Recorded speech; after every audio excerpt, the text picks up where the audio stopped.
Donatien Levaillant, bonjour. Bonjour. Vous êtes chef de la MIVILU, de la mission interministérielle de vigilance et de lutte contre les dérives sectaires. Après 5 mois de discussions animées, l'Assemblée nationale a adopté hier soir en lecture définitive le projet de loi visant à renforcer la lutte contre les dérives sectaires et à améliorer l'accompagnement des victimes. Tout d'abord, les dérives sectaires, ça nous paraît lointain, dit comme ça, ne concerner que les sectes. De quoi parle-t-on très concrètement ? Oui. Alors ce n'est pas quelque chose d'exotique et de finalement si rare malheureusement. Ce sont des phénomènes qui peuvent être assez, parfois assez simples. Ça peut être une personne qui est victime d'une relation toxique avec une personne qui se dit thérapeute et qu'on appelle parfois des dérapeutes. Voilà, de manière assez familière. Mais ça peut être une personne également prise dans un groupe, quelle que soit sa nature, et qui subit un certain nombre de pressions, qui n'a pas accès aux médecins, qui n'a pas accès pour les enfants à une éducation telle qu'on peut l'attendre dans notre pays. Et ce sont des phénomènes qui ont des conséquences extrêmement graves, souvent qui se traduisent par des ruptures familiales, par de l'emprise mentale, par des détournements financiers. Donc il peut y avoir beaucoup de préjudices de nature très différentes. Il y a eu une augmentation des signalements pour dérives sectaires, 4020 en 2021. Est-ce qu'il y a à la fois quelque chose de foncièrement dangereux dans ces signalements que vous avez reçus ? Est-ce que c'est cette augmentation qui vous a décidé à devoir adopter une nouvelle stratégie, à légiférer ? Alors, si vous voulez, les signalements, si on regarde le temps long, ils ont plus que doublé. Si on regarde les chiffres qui datent de 2010 et même 2015. Et la crise sanitaire a encore aggravé cette augmentation, puisqu'il y a eu plus de 30% entre 2020 et 2021. Le gouvernement, et c'est Sabrina Agresti-Roubache, la secrétaire d'État chargée de la ville et de la citoyenneté qui portait ce texte, a décidé donc de légiférer sur ce plan-là en tenant compte des résultats et des conclusions des assises nationales de la lutte contre les dérives sectaires qui ont réuni plus de 200 professionnels et notamment issus de la société civile il y a maintenant 1 an. Tout le monde est concerné, mais il y a certains publics qui sont plus vulnérables, les personnes âgées, les personnes en situation de handicap ou encore les mineurs. Sur les mineurs, comment ça se traduit ? Alors c'est quelque chose qui est malheureusement assez complexe et parfois difficile à déceler, puisque vous pouvez avoir des mineurs qui vivent dans des groupes sectaires, qui vont à l'école de la République, qui sont bien peignés, qui font leurs devoirs, qui ne sont pas victimes de violences physiques et pour autant qui peuvent vivre un enfer psychologique parce qu'ils n'ont pas accès à des sources de socialisation telles que la plupart des enfants, presque tous les enfants, peuvent en bénéficier. Ce sont des enfants, si vous voulez, qui peuvent être déstructurés à l'âge adulte. Et donc, il faut qu'on travaille vraiment sur la prévention et sur la manière de repérer ces dérives sectaires et surtout pour former les professionnels qui sont en lien avec les enfants et en particulier les professionnels de la protection de l'enfance. Justement, sur le fait de repérer, on peut se dire demain, si on croise quelqu'un, voilà, vous le dites, ça se voit pas forcément, on n'a pas forcément les signaux, mais dans la logique de prévention, d'être témoin, comment quand même on peut essayer de déceler et d'extirper quelqu'un peut-être de ces dérives ? Vous savez, l'ancienne secrétaire d'État au gouvernement à l'époque, Sonia Backès, avait parlé de son expérience personnelle et notamment le fait qu'une amie à elle qui était mineure, qui avait 13 ans, je crois, à l'époque, lui avait un peu sauvé la vie en lui disant « Mais là où tu te trouves, c'était la scientologie, là où tu te trouves, c'est une secte. » Et donc, ces simples mots avaient permis de lui faire prendre conscience de sa situation. Donc, c'est simplement déjà une conscience, une forme de... le fait d'être attentif aux mineurs et de manière générale à toute personne qui peut se trouver isolée sur le plan psychologique. Il y a une loi au Québec qui a été votée pour permettre une intervention des services de protection de l'enfance dès lors qu'il y a un isolement grave ou continu d'un mineur.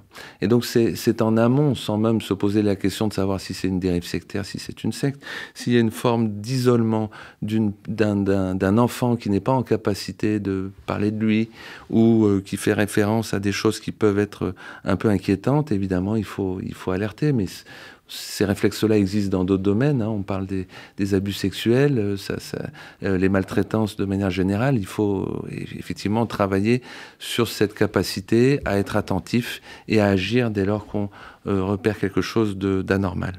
Il y a aussi tout un volet lié à la santé, les médecines alternatives non conventionnelles, les incitations à la pratique du jeûne intermittent. Ça paraît inoffensif comme ça. À partir de quand ça met en risque ? Eh bien, le Parlement tel qu'il a finalement adopté ce texte, c'est lorsque ces pseudo-professionnels et thérapeutes se substituent aux professionnels de santé qui sont formés, qui ont un diplôme reconnu par l'État, qui sont soumis à une discipline également souvent avec des ordres, le plus souvent des ordres professionnels. Et donc c'est lorsque, si vous voulez, on met en échec des soins qui peuvent mettre en danger, lorsque cette rupture, si vous voulez, met en danger la santé des personnes. Et donc c'est un cas typique, c'est là par exemple la chimiothérapie, lorsqu'on vous dit que finalement la chimiothérapie c'est pas bien, qu'il faut arrêter ça tout de suite, ou pour des traitements psychiatriques lourds, où on vous dit mais il faut pas prendre ce traitement, il faut arrêter tout de suite.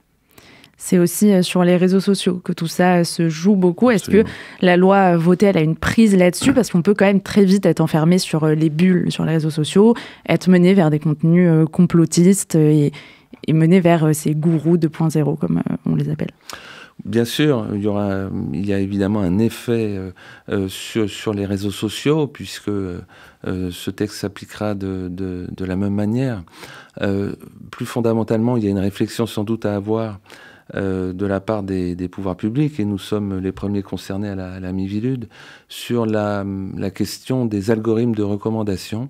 Si vous voulez, lorsque vous allez sur un moteur de recherche, par exemple, pour dire comment soigner mon cancer, et que vous avez des contenus qui ne relèvent absolument pas de soins qui sont validés par la science ou par les autorités médicales et qui sont mis au même niveau que ceux de professeurs de médecine qui ont 10 ans d'études et autant d'années de recherche, c'est quand même une difficulté, un gros problème, et donc on doit quand même essayer de travailler sur une forme de hiérarchisation. Tout ne se vaut pas, et dès lors qu'on parle de la santé publique, il y a quand même un enjeu qui doit être pris en compte, y compris par les réseaux sociaux, y compris par les moteurs de recherche. Il y a aussi dans votre action contre les dérives sectaires un enjeu de lutte contre le séparatisme, de défense des valeurs de la République. Comment ça se traduit ?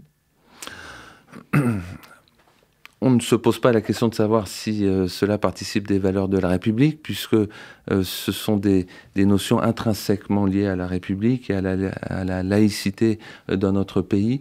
On ne lutte pas contre des croyances particulières ou contre des groupes particuliers. On lutte contre des comportements qui visent à asservir et qui causent toute une série de préjudices aux personnes. Dans les autres pays, en réalité, on lutte aussi contre ces phénomènes. On n'appelle pas ça dérive sectaire. Quoique dans certains pays comme l'Espagne, il y a un programme qui est mis en place actuellement sur les sectes destructrices. Mais si vous voulez, de manière générale, c'est de lutter contre un certain nombre de préjudices causés aux personnes. C'est de cela dont il s'agit.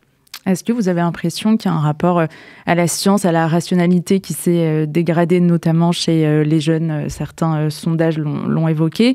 Est-ce qu'il y a aussi une plus grande difficulté à faire société, à être tenu par des référentiels communs ? Non pas que ce soit ça qui soit responsable des dérives sectaires, bien sûr, mais qu'il n'y a pas quelque chose à recréer aussi sur le faire ensemble, le vivre ensemble, qui nous éloigne en fait de ces dérives ?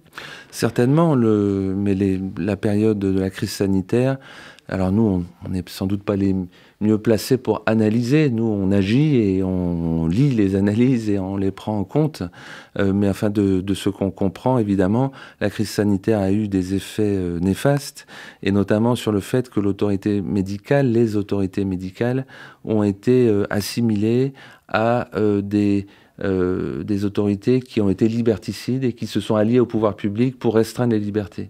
Évidemment, c'était un moment d'épreuve pour beaucoup de personnes, ces périodes de confinement, de vaccination obligatoire, et ça se traduit par des contestations, si vous voulez, un peu généralisées, dans certains cas, qui peuvent poser problème. Lorsqu'on rencontre si vous voulez, par exemple, des cancérologues, moi j'étais assez surpris de voir que pour eux, les dérives sectaires, c'est quelque chose de très concret, beaucoup plus concret encore que ce qu'on pouvait penser, parce qu'elles causent des ruptures de soins. qui sont parfois mal connues, mais qui peuvent être importantes. Et si vous voulez, les dérives sectaires visent des personnes souvent vulnérables à des moments donnés de leur vie. Merci beaucoup, Donatien Levaillant, chef de la mission interministérielle de vigilance et de lutte contre les dérives sectaires, d'avoir été notre invité sur RCJ.